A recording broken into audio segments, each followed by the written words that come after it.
Good morning, welcome to BS English Physics. Let us discuss about the working of refrigerator. Let us consider our refrigerator as a Carnot engine.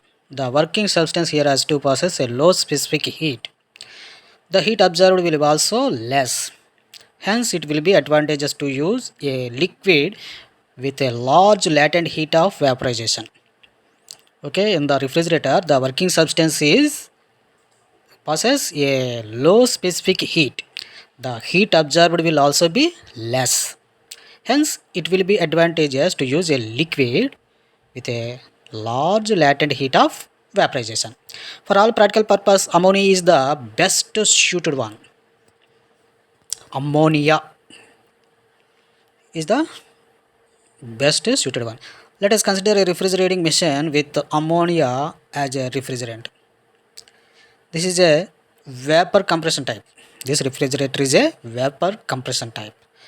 As vapor is used in this machine, the indicator diagram will be like as in the Rankine cycle. As shown figure here, in the refrigerator there are main parts, three main parts.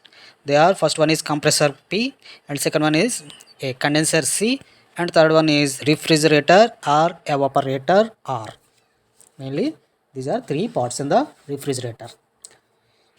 In the compressor there are two valves D and S.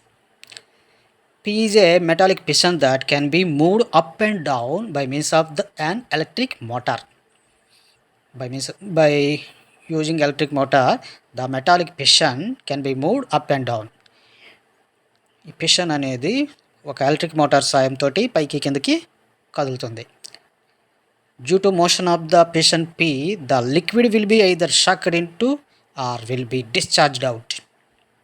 ఈ due to motion of the piston అనేది move అవుతుండాలి, అంటే up and down move అవుతుండడం వల్ల ఈ సిలిండర్లోని liquid అనేది పీల్చబడుతుంది. either sucked into లోపలికి పీల్చబడుతుంది or will be discharged out, అలాగే బయటికి పంపించబడుతుంది.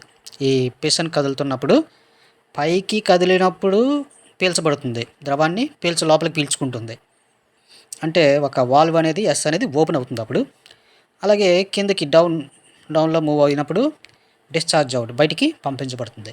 When the vapour at low pressure is sucked in, the valve S rises open. Okay, when the vapour at low pressure is sucked in, ఈ vapour బాష్పం అనేది low pressure అంటే ఈ స్తూపం లోపల ఉన్నటువంటి తక్కువ పీడనం వైపు పీల్చబడినప్పుడు ఈ ఎస్ వాల్వ్ ఓపెన్ అవుతుంది. అలాగే when vapour at a high pressure is discharged, ఎక్కువ పీడనంతో బయటికి ఈ వేపర్ని పంపించబడుతుంది. The valve S will be closed, బయటికి పంపించేటప్పుడు ఎస్ వాల్వ్ అనేది క్లోజ్ అవుతుంది. In similar way, when vapour at low pressure is sucked in, the valve D will be closed. అలాగే లోపలికి బాష్పాన్ని పీల్చేటప్పుడు డి వాల్వ్ అనేది మూసుకుపోతుంది, ఎస్ వాల్వ్ తెరుచుకుంటుంది, డి వాల్వ్ మూసుకుంటుంది. And when vapour at high pressure is discharged, the valve D opens. Okay, high pressure తోటి vapour అనేది డిశ్చార్జ్ అయ్యేటప్పుడు వాల్వ్ డి వాల్వ్ అనేది ఓపెన్ అయ్యి ఎస్ వాల్వ్ క్లోజ్ అవుతుంది. When the piston rises up in the compressor P, the pressure inside the cylinder gets reduced and as a result vapor will be sucked in.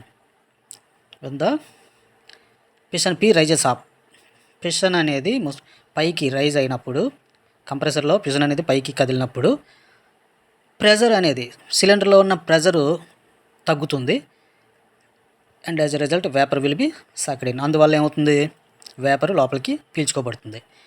అలానే when the piston lowers down, the pressure gets increased and the vapor is discharged out through D into the condenser C.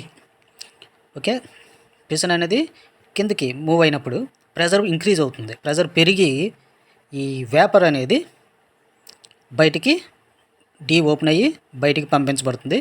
ఈ బాష్పం condenser సిలోకి వస్తుంది. Due to the cold water circulating around this region, the vapour at a high pressure gets liquefied.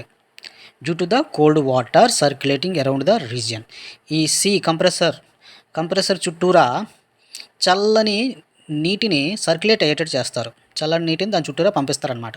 దానివల్ల ఏమవుతుంది, the vapour at high pressure gets liquefied. ఈ ఎక్కువ పీడనం వద్ద ఉన్న vapour అనేది లిక్విఫైడ్, లిక్విడ్ ద్రవంగా మారుతుంది చల్లబడడం వల్ల. అధిక పీడనం వద్ద ఉంది, చల్లబరచడం వల్ల ఏమవుతుంది, ద్రవంగా మారుతుంది. This liquid pushes into a throttling valve. ఈ లిక్విడ్ అనేది థ్రాట్లింగ్ ప్రాసెస్ కోసం ఈ థ్రాట్లింగ్ వాల్వ్లోకి పంపించబడుతుంది. And suffers a decrease in its temperature. Throttling process జరిగితే ఏమవుతుంది తెలుసు కదా, ఎక్కువ పీడనం దగ్గర ఉన్న ఈ లిక్విడ్ తక్కువ పీడనం వైపు రావడం వల్ల ఏమవుతుంది, దాని యొక్క టెంపరేచర్, ఉష్ణోగ్రత అనేది తగ్గుతుంది.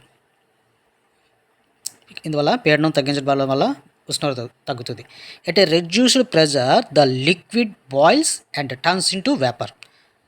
మరి ఇక్కడ ఎక్కువ పీడనం నుంచి తక్కువ పీడనంలోకి వస్తుంది కాబట్టి, పీడనం తగ్గించబడుతుంది కాబట్టి ఈ లిక్విడ్ అనేది బాయిల్ అయ్యి వేపర్గా మారుతుంది. For boiling the liquid requires latent heat. మరి బాయిల్ అవ్వాలి అంటే దానికి హీట్ అవసరం అవుతుంది. For boiling the liquid requires latent heat అవసరం. And this latent heat is taken from the surroundings. So ఈ బాయిలింగ్ పర్పస్ కోసం కావలసినటువంటి లాటెంట్ హీట్ని ఈ లిక్విడ్ అనేది సరౌండింగ్స్ నుంచి, దాని చుట్టూ ఉన్న పరిసరాల నుంచి తీసుకుంటుంది. As a result the surroundings are cooled around are. అందువల్ల అవుతుంది, సరౌండింగ్స్ అన్నీ చల్లబడతాయి.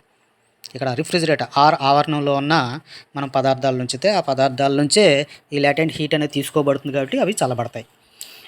For cooling the houses and larger surroundings salt water is being circulated around the refrigerator R. Houses and large surroundings అంటే పెద్ద పెద్ద ఆవరణాలు, పెద్ద పెద్ద ఇళ్లలో కూలింగ్ పర్పస్ కోసం ఏం చేస్తారు, సాల్ట్ వాటర్ని సర్క్యులేటింగ్ చేస్తారు. ఈ రిఫ్రిజిరేటర్లో ఆర్ చుట్టూ సాల్ట్ వాటర్ పంపిస్తారు. ఇట్ గెట్స్ కూల్డ్, అది బాగా చల్లబడుతుంది. As salt water will not get freezed up to -10 degrees Celsius. It will be observed heat from the object that is to be cooled.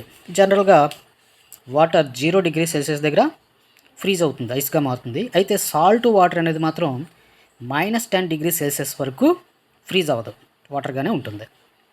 Okay, salt water will not get freezed up to -10 degrees Celsius. -10 degrees Celsius వరకు freeze అవుతుంది కాబట్టి అదొక advantage.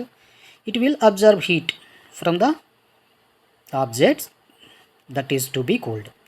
This heat is given out to the reason of are. This heat is given out to the region of R. ఆవరణానికి ఈ ఉష్ణం అనేది ఇవ్వడం జరుగుతుంది, అందువల్ల చల్లబడుతుంది అన్నమాట. The pressure of the vapour in R will get reduced after absorbing the heat. The pressure of the vapour in R will get reduced. ఈ ఆవరణలోని హీట్ని అబ్జర్బ్ చేసుకోవడం వల్ల ఏమవుతుంది, వేపర్ యొక్క ప్రెజరు రిడ్యూస్డ్, తగ్గించబడుతుంది. The vapour is once again being sucked in to T. అంటే ఈ వేపర్ యొక్క ప్రెజర్ తగ్గించబడింది కదా, అలాగే వేడెక్కింది కదా, ఆవరణ నుంచి ఉష్ణాన్ని గ్రహించింది కదా, మళ్ళీ ఈ వేపర్ అనేది మళ్ళా కంప్రెసర్లోకి పీల్చుకోబడుతుంది అనమాట. ఇందాక ముసలికం పైకి కదిలినప్పుడు ఎస్ వాల్వ్ అనేది ఈ ఓపెన్ అయ్యి ఈ బాష్పం వేపర్ అనేది లోపలికి పీల్చుకోబడుతుంది. As more and more liquid gets evaporated in R, more and more cooling is produced and the temperature of the storage space is lowered. Okay, as more and more liquid gets evaporated, ఇలాగా more and more times liquid vaporise అవ్వడం, ఆర్లో vaporise అయ్యి, and more and more cooling, చల్లబడడం, is produced and the temperature of the storage స్పేస్లో temperature అనేది తీసుకోవడం, అంటే storage space అనేది చల్లబడడం, ఇదంతా సర్క్యులేట్ అలా జరుగుతుంటుంది అనమాట. The above cycle is repeated again and again giving rise to a cumulative cooling effects. ఇలా అగైన్ అండ్ అగైన్ సైక్లింగ్ అలా జరుగుతుండడం వల్ల టెంపరేచర్ అనేక సార్లు టెంపరేచర్ తగ్గించబడుతుంది, క్యుములేటివ్ కూలింగ్ ఎఫెక్ట్ అనేది జరుగుతుంది. ఈ రకంగా ఫ్రిడ్జ్ డైర్ పనిచేస్తుంది. Nowadays Freon is widely used in domestic refrigerators. ఇక్కడ ఈ బాష్పంగా ఫ్రియాన్ గ్యాస్ని నవేడేస్ చాలా ఎక్కువగా వాడుతున్నారు, ఎందుకంటే it gets more easily liquefied. Freon gas అనేది చాలా తొందరగా లిక్విడిఫైడ్, ద్రవంగా మారిపోతుంది అనమాట. So this is the working process of refrigerator.